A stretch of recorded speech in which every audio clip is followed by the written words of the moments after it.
નમસ્કાર વિદ્યાર્થી મિત્રો, આજે આપણે ધોરણ 9ની અંદર આપણો જે યુનિટ 5 ચાલી રહ્યો છે તેને આપણે આગળ વધારશું. અત્યાર સુધી યુનિટની અંદર આપણે જોયું કે જે રાણી કી વાવ છે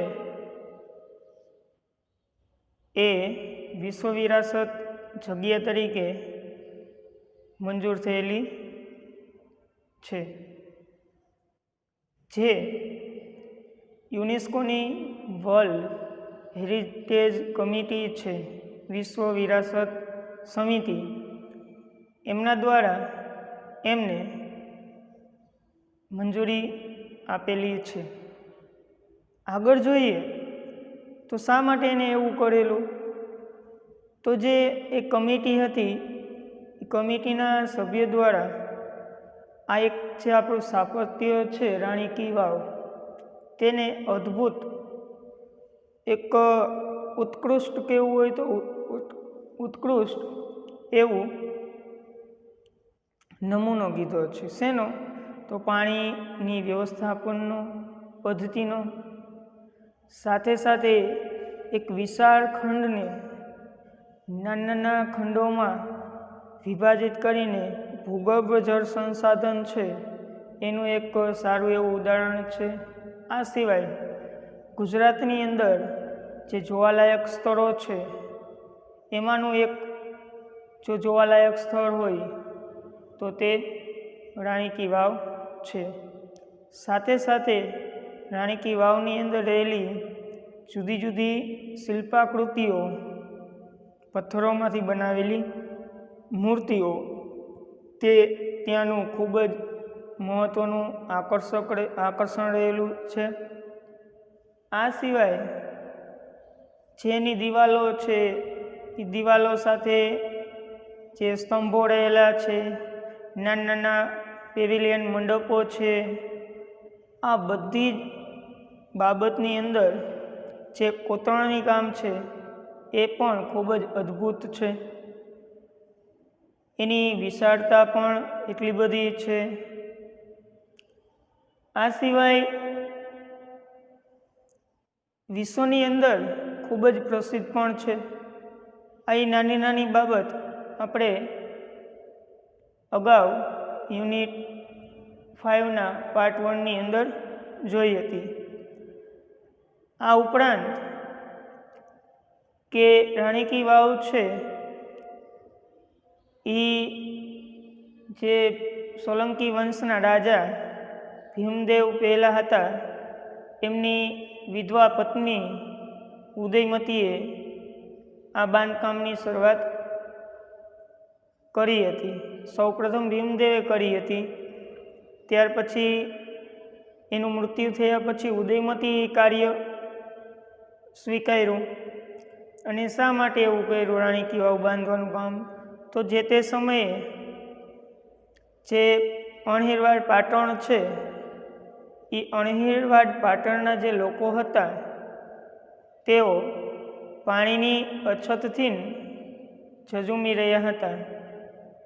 તો આ પાણીની અછત ન થાય એ જે સમસ્યા છે એ સમસ્યાનું નિરાકરણ થાય, એ સમસ્યા ઓછી થાય કે એ સમસ્યા દૂર થાય, તે હેતુથી રાણી ઉદયમતીએ ભીમદેવ પહેલાં જે હતા એમનું જે અધૂરું કાર્ય હતું એને પૂર્ણ કરવા તરફની યોજના આગળ કરી હતી.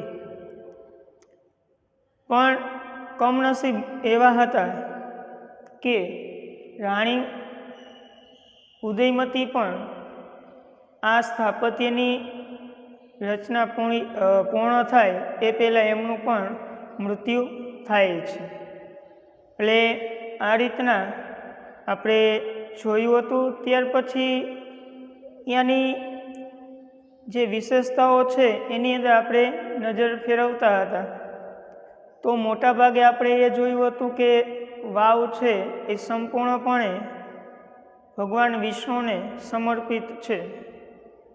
કારણ કે અહીંયા મોટા ભાગે જો કોઈ મૂર્તિઓ જોવા મળતી હોય તો એ ભગવાન વિષ્ણુની જોવા મળે છે.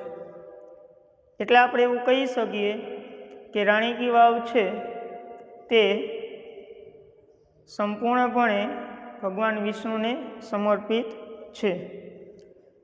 ત્યાર પછી જો કોઈ વધારે મૂર્તિઓ જોવા મળતી હોય તો મા પાર્વતીની, એમાં એક મહત્ત્વની છે મા પાર્વતી છે ગૌરી, એની 12 મૂર્તિ એક જ સ્થળે જોવા મળતી હોય એવું સ્થળ ભાગ્યે જ આપણને જોવા મળતું હોય, પણ આ એક એવા સ્થળમાંનું એક સ્થળ છે કે જ્યાં આપણને મા ગૌરી અથવા મા પાર્વતીની એમની જે 12 મૂર્તિઓ છે એ આપણને જોવા મળે છે. અને એ સ્થળ એટલે આપણું મોઢેરાનું સૂર્ય મંદિર કે જ્યાં આપણને મા પાર્વતીની 12 મૂર્તિઓ એકસાથે જોવા મળે છે. ત્યાર પછી આ સિવાય આપણે અન્ય દેવી દેવતાઓના જે શિલ્પકૃતિઓ છે એ પણ ત્યાં આપણને જોવા મળે છે. આવું આપણે જોયું હતું. હવે આગળ આપણે જોઈએ, પણ એ પહેલાં મેં તમને પહેલા ભાગની અંદર કીધું હતું અને હજી પણ તમને એ જ વાત કહેવા માગું છું. પાઠને સમજવો હોય, એને પાસંદરને સરળતાથી રીતે યાદ રાખવો હોય તો એના હાર્ડવર્ડ્સ રહ્યા એ ખૂબ જ જરૂરી છે. એટલે એના સ્પેલિંગ તો તમારે કરવા જ રહેશે. અને તમે જોયું હશે, વાંચન કર્યું હશે, તમને પણ ખ્યાલ આવી ગયો હશે કે હકીકતે જે અગાઉના યુનિટ્સ આપણે જે શીખ્યા એના કરતાં થોડુંક ટફ છે. અને ટફને ઇઝી બનાવવા માટે અથવા તો જે અઘરું છે એને સરળ બનાવવા માટે આપણે આમના જે સ્પેલિંગ છે એને આપણે રિવાઇઝ કરવા જ પડશે. વારંવાર રિવિઝન કરતા રહેવું પડશે, વાંચન કરતા રહેવું પડશે. એકવાર વાંચન કરવાથી યાદ રહેશે નહીં, કેમ કે નવા છે. જૂના હોય તો યાદ રહી જાય, વારંવાર રિપીટ કરવા પડશે. એ આશા સાથે જ હું આગળ આપણે જોઈએ. Page number 49. There are also some the rare cluster of gods. સમ એટલે થોડીક, રેર એટલે ભાગ્યે જ જોવા મળતું હોય તો ભાગ્યે જ, સ્કલ્પચર એટલે મૂર્તિઓ, ઓફ ગોડ્સ એટલે દેવતાઓની એવી મૂર્તિઓ જે આપણને ક્યારેક જ જોવા મળતી, ભાગ્યે જ જોવા મળતી એવી થોડી ઘણી મૂર્તિઓ આપણને રાણી કી વાવ ઉપર જોવા મળે. એટલે કે રાણીની વાવ જે છે ત્યાં થોડીક એવી મૂર્તિઓ છે ભગવાનની કે જે આપણને ભાગ્યે જ જોવા મળતી હોય અથવા તો ખૂબ ઓછી જગ્યાએ જોવા મળતી હોય. Here one can find the statue of lord Buddha with 4 hands. 4 hands એટલે આપણે એમ કહ્યું તો 4 હાથવાળી અથવા ચતુર્ભુજ એટલે કે 4 હાથ ધરાવતી ભગવાન બુદ્ધની મૂર્તિ આપણને અહીંયા જોવા મળે છે. આમ સામાન્ય રીતે તમે કોઈ પણ ભગવાન બુદ્ધની મૂર્તિ જુઓ તો સામાન્ય રીતે એની શાંત સમાધિની જે મુદ્રા છે તેની અંદર જ આપણને જોવા મળતા હોય છે ભગવાન બુદ્ધ. પણ ભગવાન બુદ્ધ રહ્યા પોતાને 4 હાથ હોય તો એ કેવા લાગતા હોય એવી જે કલ્પના છે એ કલ્પના શિલ્પકારે પોતાની શિલ્પાકૃતિની અંદર ઉતારીને આપણને એના દર્શન કરાવેલા છે. એટલે ભગવાન બુદ્ધની ચતુર્ભુજ અથવા 4 હાથવાળી મૂર્તિ આપણને અહીંયા જોવા મળે છે. Next, the statue of Ram with sword and shield. ભગવાન રામ જે રહ્યા એ ભગવાન રામ અત્યાર સુધી તમે સામાન્ય રીતે એનું કોઈ પણ ચિત્ર મૂર્તિ જોઈ હોય તો એમાં આપણને એ એક ખંભા પર મેઘધનુષ્ય, પાછળ તીરનું, બરાબર આ રીતનું આપણને દ્રશ્ય જોવા મળ્યું. સાથે સીતા માતાજી હોય અથવા તો શ્રી રામના ભક્ત હનુમાનજી હોય અથવા તો એમના ભાઈ લક્ષ્મણ, આ બધાના ફોટા આપણે કે મૂર્તિઓ જોઈ હશે. પણ અહીંયા રાણી કી વાવની અંદર આપણને શું કીધું કે ભગવાન રામ છે એક હાથમાં તલવાર અને બીજા હાથમાં શિલ્ડ ધારણ કરેલું જેનું સ્ટેચ્યુ છે એની જે શિલ્પકૃતિ છે એ આપણને જોવા મળે છે.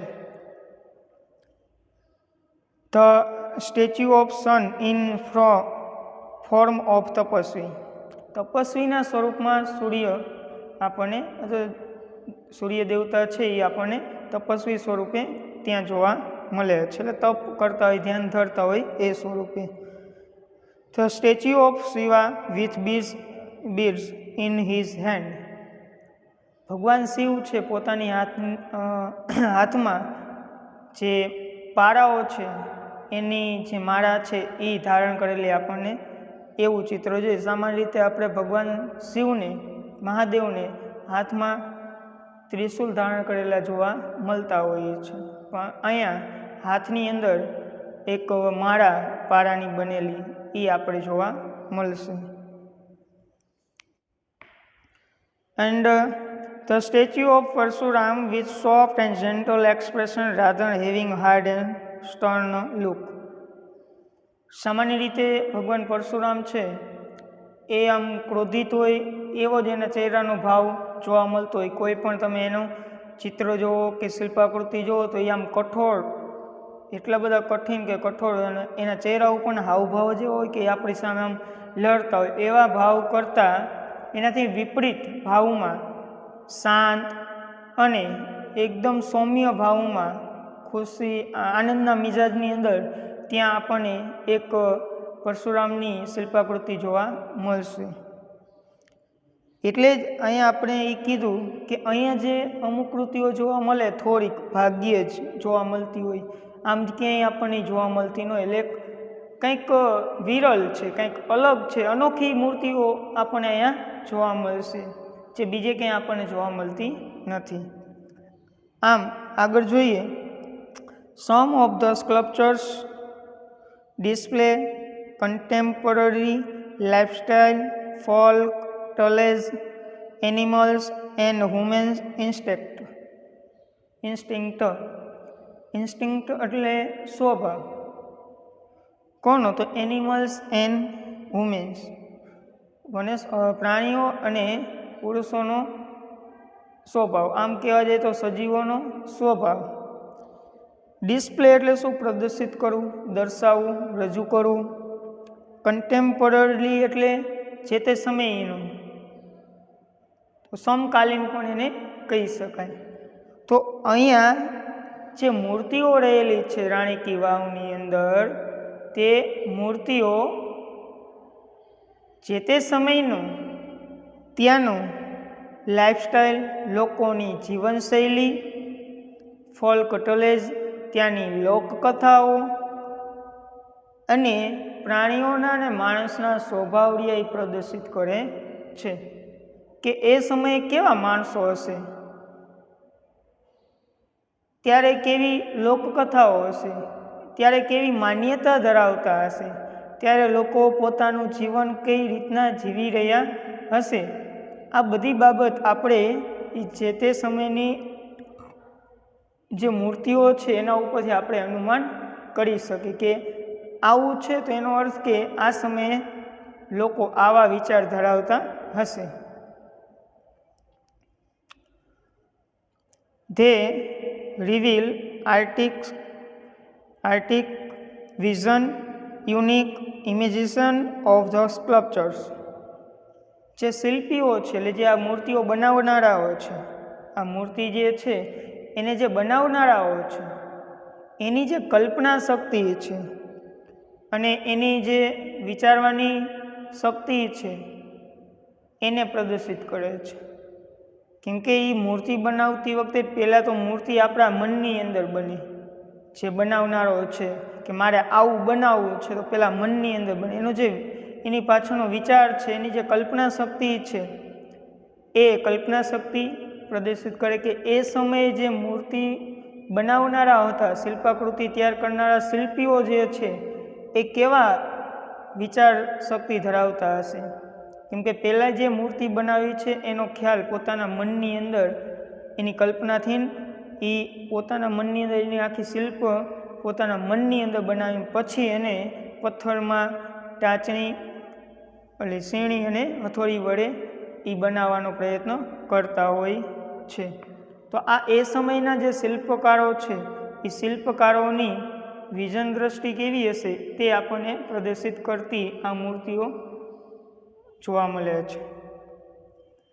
There are nearly 300 statue of અપ્સરા.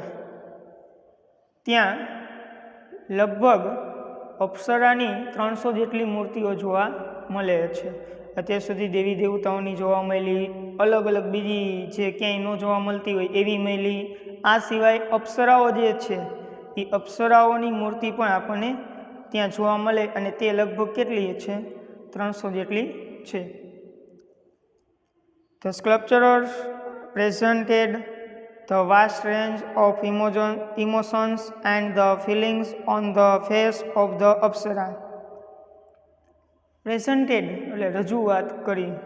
શું સ્કલ્પચર જે શિલ્પકારો છે એ એમાં રજૂઆત કરી એટલે શેમાં? તો અપ્સરાની જે મૂર્તિ છે એની અંદર ઇમોશન્સ એની જે સંવેદનાઓ છે તે અને અથવા તો એની લાગણીઓ જે કહેવાય તે અને ફિલિંગ્સ એટલે એની સંવેદનાઓ on the face of the apsara અપ્સરાઓની મૂર્તિ ઉપર અથવા તો અપ્સરાની જે મૂર્તિ છે મૂર્તિમાં અપ્સરાનો જે ચહેરો છે એનું જે મુખ છે એ મુખ ઉપર શિલ્પકારોએ જુદા જુદા ભાવ રજૂ કરેલા છે. દુઃખના, દર્દના, હાસ્યના, એકલતાપણાના, ઉદાસીનતાના આવા જુદા જુદા ભાવ આ શિલ્પકારોએ અપ્સરાઓની જુદી જુદી મૂર્તિઓ પર એના મુખ પર પ્રદર્શિત કરેલા છે. તો એટલું સરળ નથી જે આપણે વિચારીએ છીએ. They display various of the different moods and situation. તે જે અપ્સરાના મુખ ઉપર જુદા જુદા મુદ્રાભાવો કરેલા મુખ મુદ્રાઓ કરેલી છે, હાવભાવ.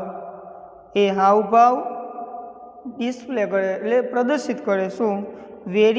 વેરાયટી ઓફ ધ ડિફરન્ટ જુદા જુદી વિશેષતાઓ. કોની? તો મૂડ એટલે એના જે અપ્સરાઓનો મિજાજ છે કેવો હશે? એકલતાપણાનો હશે, અતિશય આનંદિત હશે, એકદમ દુઃખી હશે. એવા જે ભાવો છે એ ભાવો એની અંદર શું કરેલા? રજૂ કરેલા છે. એન્ડ સિચ્યુએશન અને જુદી જુદી પરિસ્થિતિમાં એ કેવું વર્તન કરતી હશે આ બાબત આ આપણે શિલ્પકૃતિઓ છે ને અપ્સરાઓની એ રજૂઆત થઈ. એના ઉપર આપણે ખ્યાલ આવે કે અપ્સરાઓ શું હશે, કઈ પરિસ્થિતિમાં હશે, અત્યારે એના મનની અંદર શું એના ભાવ હશે એ આપણે મૂર્તિ જોઈને સમજી જઈ શકીએ. એવી મૂર્તિઓ અપ્સરાઓની શિલ્પકારો દ્વારા તૈયાર કરવામાં આવેલી છે. Most of them present Vishnu in his 10 different avatars. જે આપણે કીધું કે ભગવાન વિષ્ણુ છે એની જુદી જુદી શિલ્પકૃતિઓ જોવા મળે છે. એમાંથી અત્યારે હાલમાં જોવા જાય તો 10 એના જુદા જુદા જે અવતારો છે એ અહીંયા મોટા ભાગે જોવા મળતા હોય છે. અને એમાંથી ને the most attractive sculpture are those of Varaha, Vamana, Narasimha, Rama, કલ્કી, મહિષાસુર મર્દની. વચ્ચે વિષ્ણુના 10 અવતાર છે એ 10 અવતાર અત્યારે હાલમાં જોવા મળે છે. પણ એ 10માંથી જો વધારે આકર્ષક જો કોઈ હોય મૂર્તિઓ તો એ છે વરાહની એટલે ભગવાન વિષ્ણુનો અવતાર, વામણની, નરસિંહની, રામની, કલ્કીની અને મહિષાસુર મર્દની. આજે ખાસ કરીને 6 રે એ ખાસ અહીંયા આકર્ષિત કરે તેવી ભગવાન વિષ્ણુની શિલ્પકૃતિઓ કે મૂર્તિઓ છે. The Apsara with 16 different makeup style add to the grace of this unmatched structure. આ અજોડ સ્થાપત્યમાં ભવ્યતા ઉમેરે છે. શું કોણ ઉમેરે? તો જો અપ્સરાઓ છે એ અપ્સરાઓની જે શિલ્પાકૃતિઓ છે એ અપ્સરાઓની શિલ્પાકૃતિઓની અંદર આપણે અગાઉ તો કીધું એના જુદી જુદી ભાવ, મિજાજ, લાગણીઓ પ્રદર્શિત કરતી મૂર્તિઓ છે. સાથે સાથે જે મેકઅપ, શૃંગાર, સજવું, તૈયાર થવું, એની જુદી જુદી જે 16 પ્રકારની રીત છે મેકઅપની, શૃંગાર કરવાની, એ 16 પ્રકારની રીત અહીંયા વર્ણવેલી છે શિલ્પાકૃતિની અંદર. અને એનાથી આ અજોડ અથવા તો એવું સરસ મજાના સ્થાપત્યની ભવ્યતામાં વધારો કરે છે. The stepwell also focuses on the holiness of water and its great significance in the Indian culture. આ જે વાવ છે, ધ સ્ટેપવેલ એટલે વાવ, એ ફોકસીસ એટલે કે કેન્દ્રિત કરે છે અથવા ધ્યાન કેન્દ્રિત કરે અથવા તો ધ્યાન આપે છે શેના ઉપર? તો અહીંયાનું જે વાવનું પવિત્ર પાણી છે તે, અને ભારતીય સંસ્કૃતિમાં આ પવિત્ર પાણીનું શું મહત્ત્વ છે એના ઉપર સ્ટેપવેલ એટલે કે રાણી કી વાવ દ્વારા ધ્યાન કેન્દ્રિત કરેલું છે. આપણે જાણીએ છીએ કે પાણીને આપણે હંમેશા માટે પવિત્ર કીધું છે, અને એ આપણી ભારતીય સંસ્કૃતિમાં પવિત્ર જે પાણી છે એનું શું મહત્ત્વ છે એ આપણે સૌ જાણીએ છીએ. The vow is the most developed, elaborate and ornament example of the submerged architecture. Submerge એટલે પાણીની અંદર ડૂબેલું. આ જે પાણીની અંદર ડૂબેલું સ્થાપત્ય છે એક સરસ મજાનું વિકસિત, અલંકૃત થયેલું, સજેલું, ઝીણવટપૂર્વક તૈયાર થયેલું સ્થાપત્ય છે. એબોરેટેડ એટલે ઝીણવટપૂર્વક, ખૂબ જ સાવચેતી રાખીને બનાવેલું.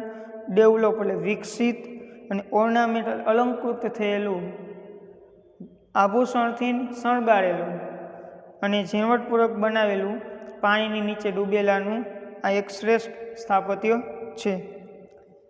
It shines the glory of develop of the stepwell in India. તે ભારતમાં વાવના વિકાસની નિશાની છે, અથવા એવું કહેવાય કે ભારતની અંદર આવે વાવોનો જે વિકાસ થાય એની એક ગૌરવ ગાથા છે, અથવા ભવ્ય એવી વિકાસ યાત્રા પણ કહી શકાય. This vav is a large and complex type of the stepwell. આ જે વાવ છે એક ખૂબ જ મોટું, લાર્જ એટલે મોટું, એન્ડ કોમ્પ્લેક્સ એટલે જટિલ, અથવા આપણી શૈલી ભાષામાં કહીએ તો અટપટી ટાઈપ ઓફ ધ સ્ટેપવેલ. એક અટપટી રચનાવાળી આ વાવ છે, અથવા તો ખૂબ જ જટિલ એનું તંત્ર છે, એની રચના કરવી એટલી સહેલી નથી. It has ornament panels of the સ્કલ્પચરની જે તકતીઓ છે તે આ વાવને અલંકૃત કરે છે. ઓર્નામેન્ટ એટલે આભૂષણો, પણ એના આભૂષણો વાવના શું છે? તો વાવના આભૂષણો એ જે સ્થાપત્ય છે એ તો મૂર્તિઓ છે, મૂર્તિની નીચે જે તકતીઓ છે એ તકતીઓ છે એની અલંકૃત કરવાની એક આભૂષણ તરીકેનું કાર્ય કરે છે. It lay buried under the mud due to flood first and then vanishing of the Saraswati water. એ બધી જે રહ્યું શિલ્પકૃતિઓ કે બધી સૌ પ્રથમ તો પૂરના લીધે અને પછી ધીમે ધીમે સરસ્વતી નદીનું પાણી સુકાઈ જવાથી એ બધું રહ્યું કીચડની અંદર, ગાદવની અંદર દટાઈ ગયું હતું. મડ એટલે કીચડ અથવા ગાદવ. It was hidden under the layer of the silt for almost 7 century. લગભગ 700 વર્ષ, 7 સદી સુધી આ બધું સ્થાપત્ય એમનેમ કાદવ કિચડની અંદર દટાયેલું જ રહ્યું. તો આર્કિયોલોજીકલ સર્વે ઓફ ઇન્ડિયા એટલે કે ASI પુરાતત્વ વિભાગ took a great care to preserve this structure એટલે સ્થાપત્ય. આ સ્થાપત્યને પ્રિઝર્વ એટલે સુરક્ષિત કરવા માટે ઘણી બધી કાળજી લીધી હતી. ટુક કેર, ટેક કેર આપણે કહીએ ને, ટુક ગ્રેટ કેર, ખૂબ જ કાળજી લીધી હતી. In February 2013 ASI nominate this vav for the world heritage site. February 2013માં પુરાતત્વ વિભાગ દ્વારા આ જે વાવ છે એ વાવને એક વિશ્વ વિરાસત તરીકે નિમી હતી. With the excellent teamwork by the ASI એટલે કે archaeological survey of India and state government of Gujarat it got recognise by the UNESCO. Gujarat સરકાર અને આ પુરાતત્વ વિભાગના અથવા તો જૂથ પ્રયત્નથી સાથે મળીને જે ઉત્તમ કાર્ય કર્યું છે, ઉત્તમ ભાગીદારીથી યુનેસ્કો દ્વારા વિશ્વની અંદર વિશ્વ વિરાસત તરીકેનું સ્થાન મંજૂર કરવામાં આવ્યું કે યુનેસ્કો દ્વારા આ વાવને વિશ્વ વિરાસતની અંદર સમાવેશ કરવામાં આવી હતી. પછી તો આપણે આગળ જોયું કે શું છે, શા માટે એને સમાવેશ કરી, એ પાઠની અંદર આપણે શરૂઆતમાં જોયું. અહીંયા આપણે આ પાઠ પૂર્ણ કરીએ છીએ.